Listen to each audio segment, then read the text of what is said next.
to today's programming across the Far East on Bible Voice Broadcasting. You're listening to Bible Voice Broadcasting. Please stay tuned for contact information at the end of our broadcast. This is Bible Voice Broadcasting.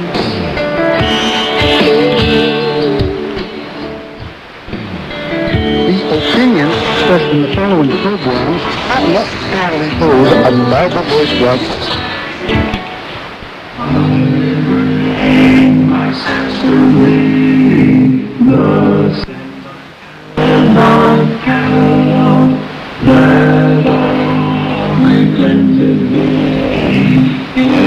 I once open found, I bring and say, my burden is too for me, my burden is too for me. I bring my grief to thee, though grief I cannot tell, no word shall need thee, thou knowest also. I bring the sorrow, lay on me, no suffering Savior, to thee, oh suffering Savior, close to thee.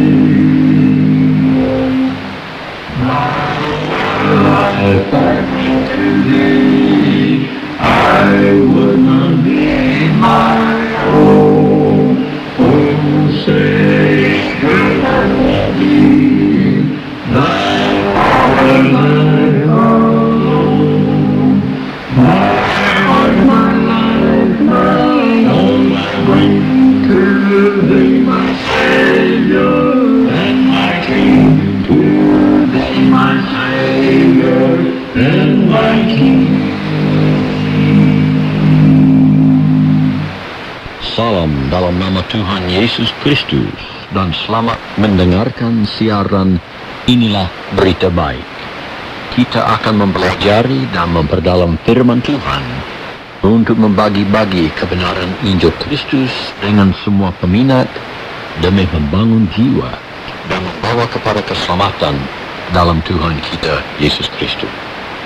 Kita sudah melihat bahwa tercatat dalam firman Tuhan bahwa Allah sering berbicara kepada manusia melalui nabi-nabi, atau Allah berbicara kepada nabi-nabi, atau Roh Kudus berbicara kepada nabi-nabi. Jadi jelas bahwa Allah memakai perantaraan nabi-nabi untuk menyampaikan pesannya kepada manusia, supaya berita yang dia menghendaki mereka terima, jelas mereka terima. Jadi kita melihat sering tercatat dalam firman Tuhan demikian, dan Allah itu menunjukkan rasanya melalui nabi-nabi itu, supaya dibuktikan pesan atau berita itu memang berasal dari Allah. Dalam 2 Petrus pasal 2 ayat 1 tercatat, sebagaimana nabi-nabi palsu dahulu tampil di tengah-tengah umat Allah, demikian pula di antara kamu akan ada guru-guru palsu.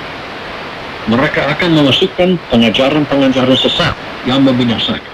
Bahkan mereka akan menyangkal penguasa yang telah menebus mereka, dan dengan jalan sedemikian segera mendatangkan kebinasaan atas diri mereka. Allah sudah tahu bahwa akan muncul nabi-nabi palsu.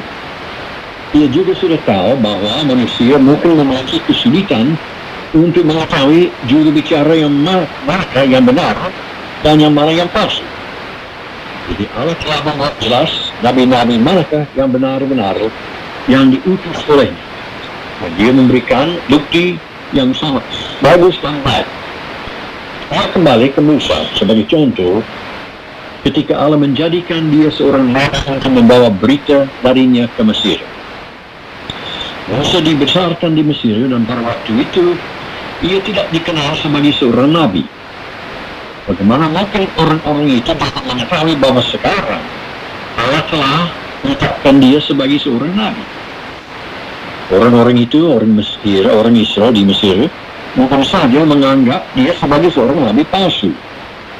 Jadi Musa bertanya kepada Allah, Bagaimana jika mereka tidak percaya kepadaku dan tidak mendengarkan perkataanku, melainkan berkata, Tuhan tidak menempatkan diri kepadamu. Keluaran pasal 4 ayat 1. Dalam jawabannya kepada Musa, dia menyuruh Musa untuk melemparkan tongkatnya ke tanah. Dengan kuasa Allah, tongkat itu menjadi seekor ular. Lalu Allah menyuruh Musa untuk mengambil ular itu kembali. Dengan kuasa Allah, ular itu berubah kembali menjadi sebatang tongkat. Supaya mereka percaya bahwa Tuhan Allah nenek moyang mereka, Allah Abraham, Allah Ishak, dan Allah Yakub telah menampakkan diri kepadamu. Keluaran pasal 4 ayat 5. Allah lalu memberikan Musa mujizat-mujizat yang lain yang sama menakjubkan untuk membuktikan juga bahwa ia diutus oleh Allah. Allah menyebut hal itu tanda-tanda mujizat. Keluaran pasal 4 ayat 8 dan ayat 30. Sebab tanda-tanda itu seperti sebuah papan petunjuk bagi manusia yang menunjuk kepada Allah sejati dari nabi tersebut. Kita harus waspada bahwa musuh-musuh Allah juga memiliki beberapa kuasa. Karena tercatat, dengan jurus-jurus rahasia, para ahli sihir Mesir menirukan sedikit hal yang dilakukan oleh Musa. Keluaran pasal 7 ayat 11. Tapi Allah memiliki semua kuasa, sehingga mujizat-mujizat selalu jauh lebih hebat yang datang dari Allah. Ia menunjukkan jenis kuasa yang hanya dimiliki oleh Sang Pencipta atas ciptaannya. Kuasa para Musa begitu besarnya, sehingga semua orang dapat melihat bahwa Musa adalah benar-benar seorang nabi dari Allah.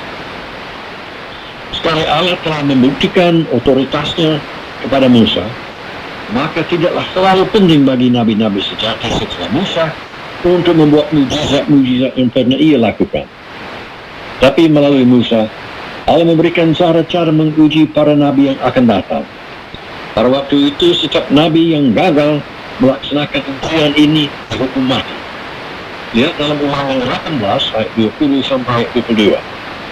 Tapi seorang nabi yang tahu berani untuk mengucapkan demi namaku perkataan yang tidak kuperintahkan untuk dikatakan oleh, atau yang berkata demi nama Allah lain, nabi itu harus mati.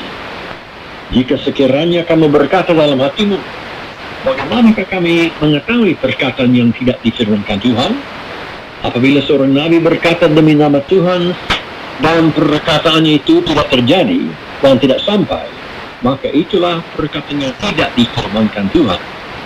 Dengan terlalu berani nabi itu telah mengatakannya, maka janganlah gentar kepadanya.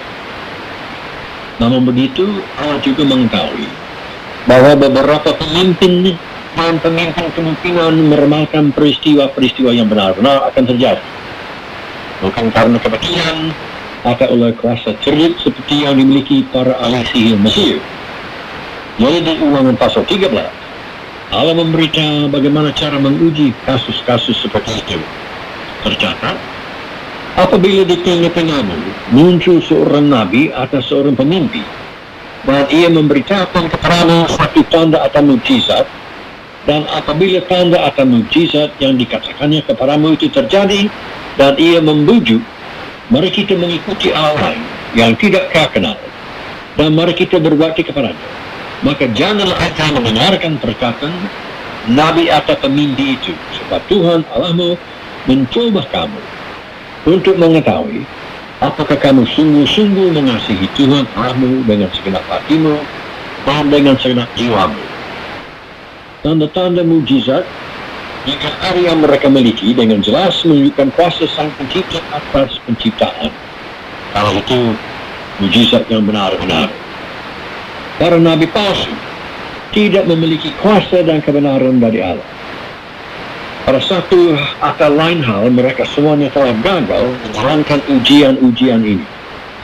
Dengan cara ini, selama berabad-abad, Allah membuat jelas siapakah nabi-nabinya yang sejati dan siapakah yang bukan.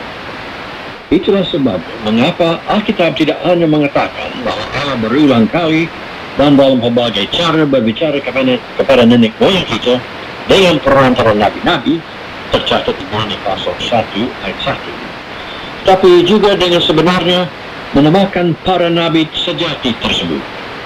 Tulisan-tulisan mereka disebut kitab suci. Itu adalah firman Allah melalui para nabinya yang telah teruji. Jika kita benar-benar mencari Allah dan jalannya, kita haruslah kembali kepada firman-Nya, kitab suci. Di dalam pelajaran lain kita akan melihat caranya Allah berbicara kepada mereka dan kepada kita, supaya kita mengetahui kehendak-Nya dan kita melakukannya di bumi ini. Allah berfirman melalui nabi-nabi, dan sudah jelas nabi-nabi itu mengadakan mujizat yang membuktikan bahwa mereka sungguh-sungguh berasal dari Allah, atau pesan mereka berasal dari Allah. Itulah buktinya.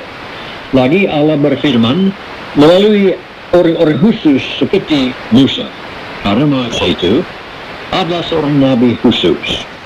Ulangan pasal 18 kita lihat, lalu berkatalah Tuhan kepadaku, apa yang dikatakan mereka itu baik. Seorang nabi akan kubangkitkan bagi mereka dari antara saudara mereka seperti angka ini. Aku akan menaruh firman dalam mulutnya. Aku akan mengatakan kepada mereka segala yang kuperintahkan kepadanya. Ulangan 18 ayat 17 dan 18. Ulangan 18 yang berisi satu cara menguji para nabi, memberikan juga janji yang luar biasa tentang nabi masa depan yang lain. Ia akan datang dari antara saudara mereka, dari antara orang-orang bangsa Israel. Artinya, ia tidak akan menjadi seorang Israel, disebut juga orang Ibrani atau Yahudi. Dan yang paling penting adalah bahwa ia menjadi seperti Musa. Yaitu bagaimana ia akan terlihat lain dari yang lain, sehingga orang-orang dapat mengenali dia. Mengapa begitu penting untuk memiliki nabi yang khusus seperti Musa? Nas lain menjelaskan, seorang nabi dari tengah-tengahmu, dari antara saudara-saudaramu, sama seperti aku, akan dibangkitkan bagimu oleh Tuhan Allahmu. Dialah yang harus kamu dengarkan. Tepat seperti yang kamu minta dahulu kepada Tuhan Allahmu di Gunung Horeb, pada hari perkumpulan, dengan berkata, tidak mau aku mendengar lagi suara Tuhan Allahku, dan api yang besar ini tidak mau aku melihatnya lagi, supaya jangan aku mati. Ulangan 18 ayat 15 dan 16. Horeb adalah nama lain untuk Gunung Sinai. Di gunung itu, Allah menemui Bani Israel setelah mereka meninggalkan Mesir. Allah datang dalam api yang membuat mereka takut, dan dalam asap dingin. Seluruh gunung bergetar. Guntur menggegar dari kilatan petir yang amat hebat. Suara panggilan sangkakala bergema semakin keras. Lalu Allah sendiri yang berbicara. Kemuliaan Allah digambarkan di Keluaran pasal 19 dan Ulangan pasal 5 adalah terlalu agung bagi mereka. Orang-orang itu gemetar karena mereka takut. Api dan suara Allah begitu membuka mereka, sehingga mereka mengira akan mati. Mereka memohon kepada Musa, engkaulah berbicara dengan kami, maka kami akan mendengarkan. Tapi janganlah Allah berbicara kepada kami, nanti kami mati. Keluaran 20 ayat 19. Allah menjawab, apa yang dikatakan mereka itu baik. Ulangan 18 ayat 17. Jadi karena mereka sudah melihat bahwa Allah itu jauh terlalu agung bagi mereka untuk berbicara secara langsung, karena ia bersemayam dalam terang yang tak terhampiri, sama Timotius pasal 6 ayat. You have been listening to Bible Voice Broadcasting. You can reach us by mail by writing to Bible Voice Broadcasting, P.O. Box 95561, Newmarket, Ontario, Canada, L3Y8J8. Or you can email us at mail@bvbroadcasting.org. That's mail@bvbroadcasting.org. Thank you for listening.